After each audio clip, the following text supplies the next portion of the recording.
Waktu saya pertama kali datang ke Jepang, umur saya masih 17 tahun. Saya belum punya teman di hari pertama saya. Bahasa Jepang saya masih berantakan.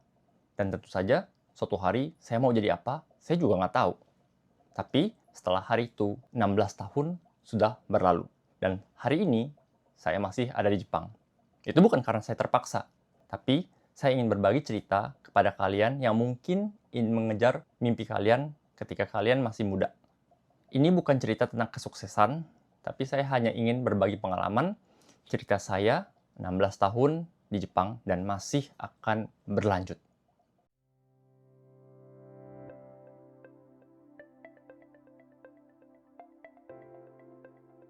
Semenjak saya SMA, saya sudah punya mimpi untuk datang dan belajar di Jepang. Kenapa Jepang? Karena dari dulu saya kagum dengan teknologi Jepang, dengan anime, dengan gamenya Jepang yang membuat saya merasa sangat semangat. Zaman dulu juga saya ingin belajar kimia. Jadi pilihan saya adalah Jepang, Jerman, Australia, Singapura, macam-macam banyaklah. Tetapi Jepang yang membuat saya sangat tertarik. Pilihan belajar di Jepang itu adalah keputusan saya. Tentu saja orang tua saya sangat mendukung. Tetapi ketika saya pertama kali datang ke Jepang, banyak sekali hal-hal yang berbeda sekali dengan apa yang ada di dalam kepala saya. Kemanapun saya mau pergi, mau beli makanan, mau beli obat, mau jalan-jalan, mau beli sesuatu, apapun itu, semuanya itu tentu saja dalam bahasa Jepang. Tidak ada alfabet. Ya ada sih, tapi nggak sebanyak yang kalian harapkan. Kalau kalian jalan-jalan ke Singapura, ke negara barat yang pakai bahasa Inggris atau pakai alfabet, minimal kalian bisa baca.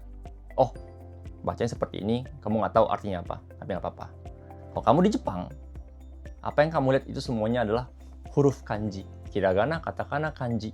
Dan itu semua adalah hal baru yang harus kalian hadapi setiap hari di Jepang. Bayangkan kalau kalian kehidupan biasa, kamu ketemu tulisan semuanya seperti ceker ayam, gimana kalian bisa bacanya coba? Ya. Bahkan mengenai uang pun sangat membingungkan. Kita punya rupiah, misalnya 10.000 rupiah, 100.000 rupiah, 1 juta rupiah. Tapi kalau di Jepang, uangnya pun beda. 100 yen dengan 100 rupiah, beratnya beda sekali. Uang kertas paling kecil 1.000 yen, paling besar 10.000 yen. Nah, di Indonesia 10.000 rupiah itu angkanya seperti apa sih? Jadi kamu harus terus banyak hitung ini, hitung itu, kali berapa kursnya, sampai kamu tahu ini barang mahal apa murah. Ya, kamu jalan-jalan ke kombini, ke minimarket, beli kopi kecil, misalnya berapa? 300 yen. Berapa itu? Jadi kalian harus terus menghitung satu persatu uang kalian. Dan itu ya kalau belum terbiasa ya makan waktu lah. Tapi ketika pertama kali saya datang ke Jepang, momen yang paling saya ingat adalah ketika saya masuk ke toko buku di Jepang. Dan ketika kalian masuk toko itu, ibaratnya seperti kalian lihat di film atau di anime, kamu lihat bangsawan-bangsawan besar yang punya perpustakaan di dalam istana, itu tinggi-tinggi semua. Buku-bukunya buku-buku hebat semua yang kayak buku magic punya, buku sulap sihir segala macam. Saya berdiri, saya lihat bukunya. Banyak sekali bukunya dan saya nggak bisa baca apapun itu. Saya mikir, dalam waktu 1,5 tahun di dalam sekolah bahasa Jepang ini, saya sudah harus bisa baca-baca buku ini. Kalau nggak, saya nggak bisa masuk universitas. Belajar sama profesor, apalagi belajar kimia. Mau belajar kimia pakai bahasa Indonesia, pakai bahasa Inggris itu susah, harus pakai bahasa Jepang lagi. Waduh, pusing juga. Nah, tapi juga merasa kagum.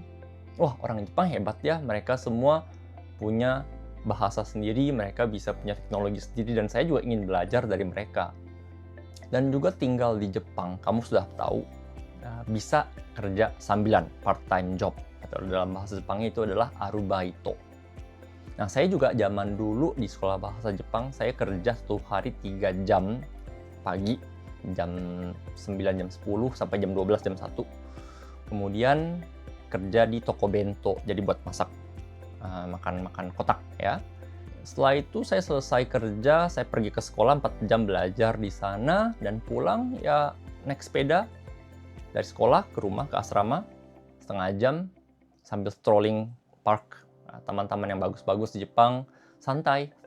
Itulah waktu satu-satunya saya yang bisa merasa saya bisa bernafas. Kenapa? Karena setelah saya pulang, saya masih harus belajar matematika lagi, belajar sains lagi untuk pelajaran universitas, persiapan universitas. Jadi di kepala saya itu udah ada kayak semacam bom, di mana saya punya deadline, saya punya target untuk lewat JLPT level N3, N2, N1. Bulan ini harus lulus ini, bulan itu harus selesai ini, dan ya banyak sekali yang harus dikerjakan, yang dikejar satu persatu tanpa berhenti. Kamu nggak ada waktu untuk santai. Ada Sabtu Minggu, tapi ya tetap harus semangat. Kalau nggak, kamu punya target yang sangat tinggi, kamu nggak bisa nyampe-nyampe. Saya masih ingat ketika saya pertama kali lulus N1. Jadi 1 tahun 3 bulan setelah datang ke Jepang, saya ambil ujian N1. Saya pertama mikir itu nggak bakal lulus, karena ya pelajaran sangat susah. Saya harus jujur, orang biasa ambil 1 tahun atau setengah tahun, N1 lulus itu sangat hebat sekali. Karena kalau orang di Indonesia, mau ambil bertahun-tahun pun, kalau mereka nggak pakai setiap hari bahasa Jepangnya, apalagi bahasa Jepang seperti baca koran, nonton TV, bahasa bisnis, bahasa Jepang, ya itu pasti susah untuk mengejar N1. Dan dalam waktu 1,5 tahun, saya merasa, oh saya cukup cepat juga ya. Tapi bukan merasa saya sangat senang, saya merasa lega. Jadi saya tadi punya bom yang sangat besar, at least saya bisa masuk ke universitas dengan sedikit lebih tenang. Saya punya kepercayaan diri saya untuk melanjutkan pelajaran bersama teman-teman. Setelah lulus sekolah bahasa Jepang selama 1,5 tahun, saya lanjut belajar di universitas di Kyoto, namanya Doshisha University. Itu adalah salah satu universitas swasta yang top di daerah Kansai, di daerah baratnya Jepang, Osaka, Kyoto, Kobe, ya. Nah, di hari pertama itu masih saya ingat sekali, pelajaran pertama itu adalah pelajaran fisika. Jadi, saya bisa ngikut pelajaran di hari pertama. Pelajaran hari pertama masih gampang, masih mekanik. F sama dengan M kali A. Dan selama 90 menit pelajaran, ya saya bisa ngikutin dengan lancar. Tapi yang beratnya itu bukan menahan selama 90 menit. Tetapi, ini saya harus ikutin pelajaran selama 4 tahun. Kalau saya lanjut S2, lanjut 6 tahun. Saya lanjut S3, tambah 3 tahun lagi. Gimana saya bisa ngikutin? Saya kuat nggak ya? Ikutin dosen yang ngomongnya cepet, yang tulisannya banyak, butuh perjuangan.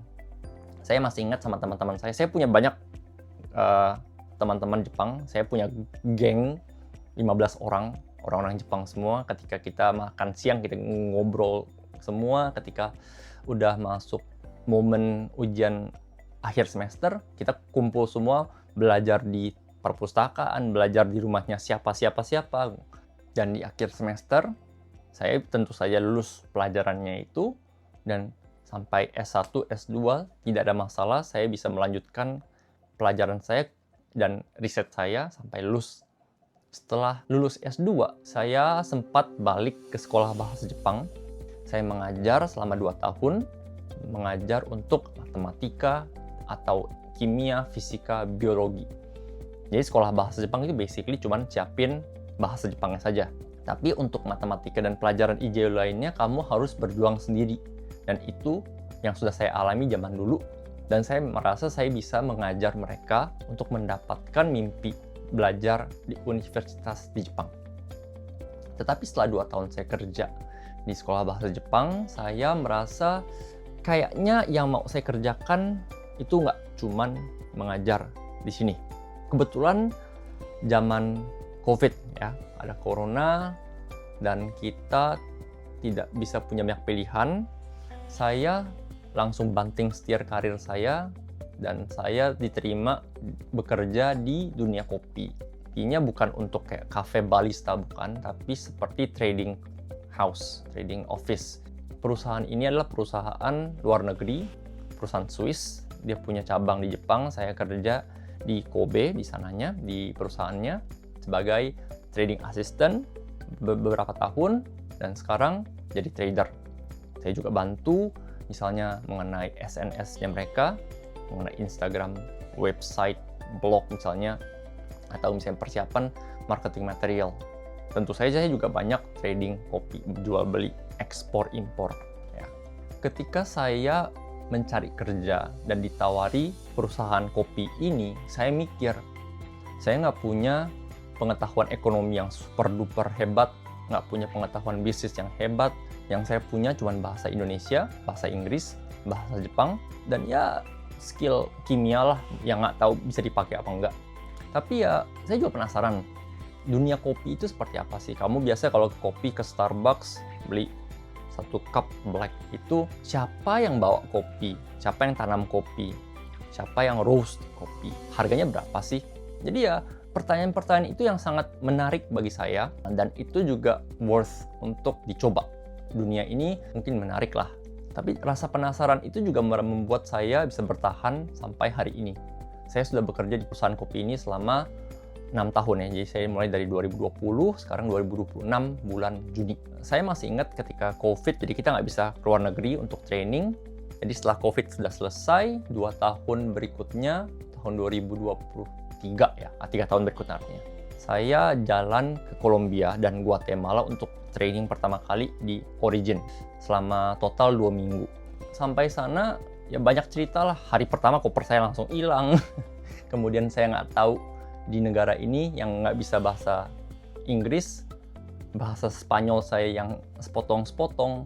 Saya masih ingat juga ketika saya naik taksi ke Plaza de Bolivar, itu satu tempat di Bogota di Kolombia, di mana itu tempat turis lah istilahnya.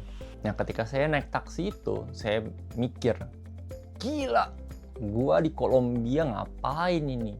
Berapa tahun lalu gua nggak kepikiran bisa kesini. Di atas gunung, lihat pemandangan kota Kolombia yang unik, seperti di film. Jadi banyak sekali dunia-dunia yang sangat ingin saya kunjungi untuk belajar dalam kehidupan saya. Selain ngomong tentang pekerjaan, saya juga sudah mendapatkan PR, Permanent Residence, atau dalam bahasa Jepang adalah Eijuken.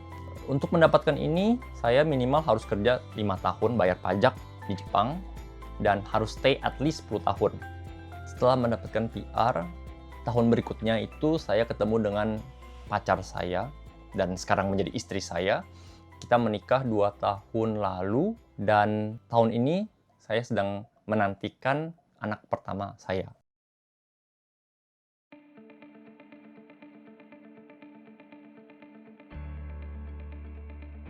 Kalau saya harus ngomong jujur lagi, kenapa saya bisa bertahan sampai titik ini? Bukan karena bahasa Jepangnya bagus, bukan karena pekerjaannya bagus, universitasnya bagus, atau kamu harus punya luck. Tetapi ada satu hal yang saya rasakan setelah saya bekerja di perusahaan kopi yang terakhir ini, yaitu saya tidak berusaha untuk menjadi orang Jepang. Di masa-masa awal saya di Jepang, saya berusaha untuk ngomong seperti mereka, dialek mereka seperti apa, baju saya juga disamain, fashion saya disamain, sampai potongan rambut saya juga mirip-miripin. Tapi yang bisa membuat saya berkembang itu adalah ketika saya merasa, oh, nilai saya itu ada karena saya orang Indonesia. Saya punya nilai yang mereka tidak punya, di mana nilai inilah yang bisa membantu membangun bersama, adding value ke pekerjaan mereka, ke kehidupan mereka. Kamu punya nilai yang mereka tidak miliki. Mereka nggak tinggal di Indonesia selama 17 tahun, 18 tahun seperti kalian. Mereka nggak tinggal dari bayi. Mereka nggak bisa bahasa Indonesia mungkin selancar ini. Dan itulah kemampuan kalian, kemampuan saya yang bisa saya pakai ketika saya bekerja di Jepang. Jadi kalian yang memiliki mimpi untuk datang ke Jepang, nggak usah takut harus jadi orang Jepang. Kamu harus belajar bahasa Jepang, kamu harus belajar budaya mereka, kamu harus respect budaya mereka, kamu nggak boleh maksain value kamu di Jepang. Tapi bukan berarti kamu harus membuang semua identitas. Ada identitas yang bisa kamu pakai, yang kamu pakai kamu simpan, identitas kamu yang nggak bagus, yang jelek kamu buang, kamu tinggalkan. Kalau saya bisa bertemu dengan 17 tahun Andre Zauputra di zaman dulu, saya mungkin akan kasih advice seperti ini. Kamu bisa belajar, bisa mau melakukan seperti apapun, kamu ikutin passion kamu, kamu ikutin aja nasrat kamu, Tetapi kamu harus ingat, kamu harus lebih fleksibel, kamu nggak boleh selalu keras kepala. Kamu harus ingat, dunia itu nggak berputar seperti kamu. Kamu lihat kenapa orang Jepang pintar, karena mereka bisa membalut satu sama lain. Mereka bisa mendukung satu sama lain. Nggak ada orang yang hebat sendiri di dunia. Dan itu mungkin yang masih harus saya pelajari sampai hari ini. Karena itulah beberapa, nggak cuma orang Indonesia, tapi banyak budaya-budaya negara lain yang mungkin bisa membuat konflik. Nah, inilah rangkuman kehidupan perjalanan saya 16 tahun di Jepang, dan untuk kedepannya saya akan memberikan banyak cerita-cerita yang lebih dalam lagi, bagaimana sih caranya saya bisa sampai ke titik ini, misalnya bagaimana saya belajar bahasa Jepang, bagaimana saya mencari kerja di Jepang, bagaimana saya bisa tinggal di Jepang, bayar pajak dan banyak administrasi lain-lainnya.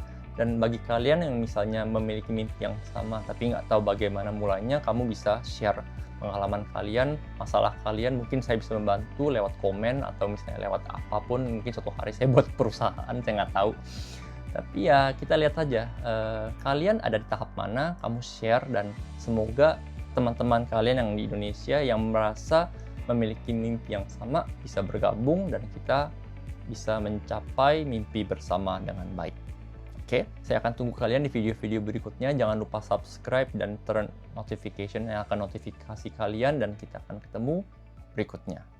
Terima kasih. Sayonara.